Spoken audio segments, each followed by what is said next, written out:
tribute to Asian Pacific American Heritage Month with stories of our challenges and triumphs on the next Fox 11 News In Depth. May is Asian American and Pacific Islander Heritage Month. It's a chance to pay tribute to the generations Asian and Pacific Islanders who have helped enrich America. And this year, above all others, it holds a very special and important meaning as we've witnessed a dramatic rise in anti-Asian hate. You're watching a special edition of Fox 11 News In Depth. I'm Susan Hirasuna, and thank you so much for joining us. Our first guest represents two facets of the Asian American experience: the struggle to adjust as an immigrant in a new country, then striving to excel and, frankly, give back. Army Major General Viet Luong is the first U.S. military general born in Vietnam, and I think you'll find his story remarkable. And should I call you Viet or General? General? Yeah, just please call me Viet. All right, so tell me a little bit about your journey from Vietnam to the U.S. Yeah, so I was born in Vietnam, and I lived in Saigon until the age of 9. And in April 1975, the day before the fall of Saigon, my family was essentially trapped at Sun Son Nhut Airport in Saigon there, awaiting what I would consider a pretty bad fate and set of outcomes. And fortuitously, we were rescued by Marine helicopters and ended up on the USS carrier Hancock. And after several days at sea, we ended up in a refugee camp in Guam, followed by another refugee camp at Fort Chaffee, Arkansas, and finally made our way to Los Angeles, California, where we settled. Well, tell me about that moment on the USS Hancock, where that sort of determined your fate for the rest of your life. Yeah, it was. I remember it very clearly, and it still touches my soul to this day. As I was telling you earlier, we thought we were trapped at Sun Son Nhut Air Base and surrounded by enemy forces. We were taking a mortar and artillery fire, and when we were rescued by U.S. Marines, and as soon as we landed on the USS Hancock, I just didn't know what was happening. I thought we were on some island off the coast of Vietnam, and a lot of people were confused. And I remember tucking on my dad's shirt and asking him where we were, and he calmly said, hey, you're embarked on the carrier USS Hancock. And I said, what does that mean? And he says, it means that no one in the world can harm you now. And it also inspired you to do what you eventually did, correct? I have. Just my observations of how we were treated and my interactions with the sailors aboard there has played a pretty major part in me serving here today. So as an immigrant to this country and as an Asian male, deciding to go into the military. Now, I have heard that the military is a more level playing field than in corporate America. Surely, though, you must have had some challenges along the way. Can you tell us? Yes, sure. I think similar to coming to America, I came into a field. I was an infantry officer. I came into the combat arms. We had very few minorities back then, especially in the officer ranks. And I always felt that in addition to being able to assimilate, to integrate, I always had to perform a notch higher just to be able to attain some of the same goals that my colleagues were able to attain. So you would agree that it is a more level playing field than for regular people in corporate America? I would say, the military is a great organization. Our immigration goes back way into the 50s, and although we have our challenges, I think it's still a fairly great meritocracy, whereby if you perform, there are opportunities for you to continue to excel and to be able to achieve, the highest ranks in the Army. But there are challenges that are associated with that as well. Yeah, I was hoping that you can elaborate on that. As an Asian male, did you ever have any problems with having your subordinates listen to you as a commander? I never have, and thank goodness for that. But I started out, in a unit that didn't have a lot of diversity. So how do I overcome that? I overcame that through hard work, through competence, to achieving the highest standards I can as an officer. I share the same danger tolerance and always led the front. I think by doing that, you just automatically were able to earn a lot of respect and be able to be part of the team. But do you appreciate the fact that you have broken a lot of stereotypes, or is that something you're just not as aware of because you've been in the military all this time? Yeah, I am very aware. I think I have broken a lot of stereotypes because, people have natural biases, and I think there are certain perceptions of Asians. A person of my stature, physically smaller, maybe can be perceived as more timid and less aggressive, and I think really fully realizing the situation that you're in. You have to kind of work hard to overcome a lot of those perceptions. Absolutely. I should point out that it's 5 a.m., almost 5:30 in the morning in Japan, and you are so gracious to agree to be a part of Fox 11's News in Depth. I really appreciate it. And what would you like to say for your last moment here on In Depth? Yeah, no, I just want to really offer my appreciation to this great nation and all the folks who have helped me along the way. We could not have been successful, at least without the opportunities that were presented to us. And I do pray for our nation to be able to heal. I do pray for our nation to be able to rapidly recover from COVID. And I do wish all of you health and happiness, and stay safe, everybody. There is so much to the Asian American experience, especially here in Southern California. Let's take a small look at a story Arbad de Castro did on Descanso Gardens. Japanese flower growers, right before the war, they made up 50% of the LA flower market. And so they were really instrumental in bringing those varieties to Southern California. We'll be back with more Fox 11 News in Depth, celebrating AAPI heritage right after the break.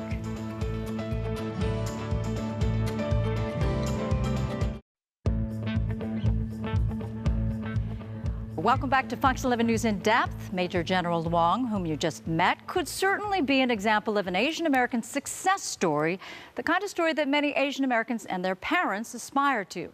But that stereotype that Asian Americans and Pacific Islanders are serious, studious, and excel easily could be doing more harm than good, not only for Asians, but for other minorities as well. Joining us to talk about this is Farzana Nayani. She's an author, a speaker, and a diversity, equity, and inclusion specialist. And first of all, let's talk a little bit about what the model minority myth even means. Exactly. The definition of the model minority myth is actually something that's been around for a very long time, over decades, and is based on generations of systemic racism against Asians and oppression. And the model minority myth itself is the conception that Asians are above and beyond in terms of education or professional career, and don't need any help in any way, and are that model in contrast with other groups. And it really creates a wedge and an accurate conception of Asians overall. In fact, it was brought about in part to tell other minorities, look, if the Asian Americans can do it, why can't you? Exactly. It's been completely contrived over years of conceptions of Asians in the news and in media as being, overly studious or good at math, or the whiz kids, like in Time magazine in the 1980s. And this has actually harmed us because, as we know, any stereotype is actually a bad stereotype because it's inaccurate and untrue.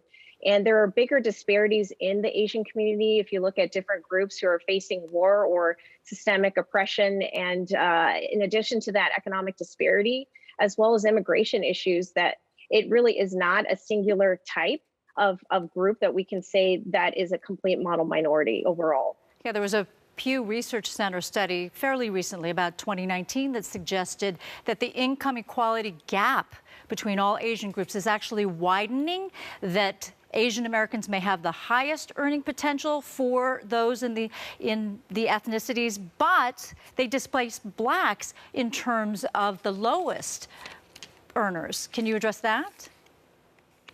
Right. So there's actually a bigger gap within the Asian community. That economic disparity is wider. And of course, Asians have privileges in many ways, and there's colorism in the community that can benefit some of the Asian community, but that's not everyone.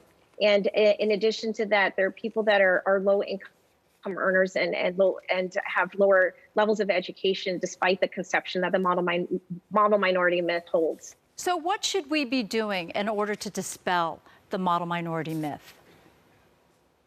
I really think we all need to be active bystanders. You know, when there are memes or funny jokes or stereotypes that are shown either through social media or the media in general, or even in passing as we hear them take place in the workplace or in the neighborhood or in the community, we have to interrupt them and really stand up and say, hey, you know, that's inaccurate. That's actually unrepresentative and tells a story that does more harm than good. Is there anything that you can tell us that is surprising when you go into a company as their diversity specialist? What have you heard from people that make you go, really? You believe that? Well, there's definitely this conception that Asians don't need help, and especially with the rise in anti-Asian racism, the uptick in that. That has been sometimes completely overlooked. People are in pain right now in terms of mental health and needing support. And over the past year, there's been over 3,800 incidents that have been reported of violent acts against Asians. And those are just the ones that are reported. So you can imagine that within the community and also within workplaces, that people are feeling the pain of that and the brunt of that and ongoing racism. And if we're seen as a model minority, there's less empathy actually around the community needing any help. Now, Farzana, I am Yonsei. I'm fourth generation Japanese American, and you are? My mother's from the Philippines and my father's Pakistani by way of India, so I'm multi-ethnic Asian. Right, and do we need to still be doing that in 2021? Do we need to still define ourselves and claim our identity? We definitely do. And I think that part of the model minority myth, the reason why it continues to exist is because as we're seen in the workplace as keeping our head down and being good workers and not being seen as leaders, people aren't being promoted and seen as people who can take executive roles. That's an issue. And then the systemic racism and oppression will continue as people don't see beyond that stereotype and that myth. Yeah, as I mentioned, I'm fourth generation. I'm very impressed by the younger generation. They're speaking out a lot more now. What do you see? There's definitely a lot of activism right now. And I think, the unfortunate positive byproduct of these tragic events is there is a lot of attention placed on the Asian and the Pacific Islander community in terms of resources and the ongoing nature of this as something that's systemic and not just a flash in the pan. So I do appreciate that this moment is more of a movement and a teachable time for us to wake up to what has been going on for generations. And it's so difficult to sort of classify everybody because Asian American means anything from Japan to Korea to the Philippines and beyond. So we've all had such differing experiences. Exactly. And at the same time, we all are under the banner of being labeled under this myth. And as we can see with the rise in Islamophobia and violence against the South Asian community, as well as the Filipino community and so on and so forth, it's not just East Asians that are victim to this. It's everyone within that diaspora that is in this country and globally that have experienced this. Yeah, I think a lot of people would be surprised how long anti-Asian sentiment has been around, as in like when they first came to these shores many years ago. Farzana, thank you so much for joining us. I so appreciate you. All right, and we'll be right back with more in-depth after this. But first, take a look at a clip of this story Sandra Endo did about the Asian American experience. Our white friend looked at us and she goes, "How do you see out of those slits you call eyes?" And in that moment, again, I was just like, this is the craziest question. Like, what do you mean? Coming back after the break, some Asian American colleagues and I talk a bit about our own experiences. We'll be right back.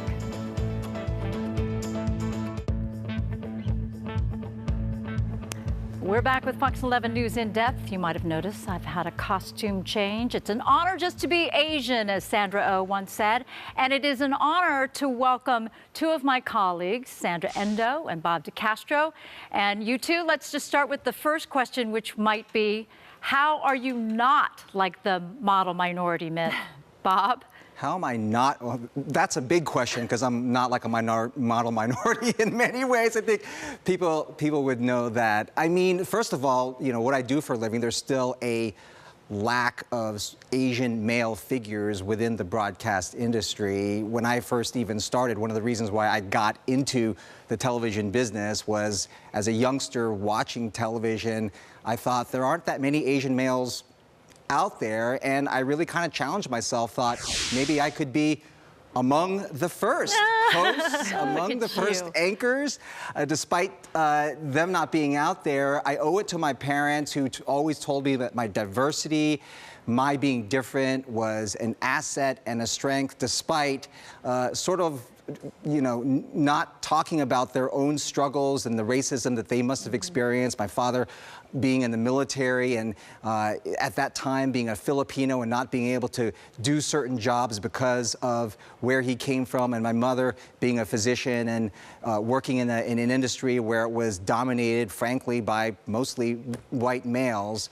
But they insulated me from a lot of that, and as I fast forward 25 years later, I look around and still there really is sort of a lack of representation there. I mean, I would challenge anyone to look in television, in movies, in pop culture, and really think about who are the leading Asian males out there, and you'd be hard-pressed to find that. And not just that, but maybe walking around your building and seeing in these executive positions whether you see a representation of other Asian executives in your own organization. Well, Sandra, what would you say? I know that I'm not good at math, and I know that's part of the stereotype and part of what the model minority myth is all about. What would you say?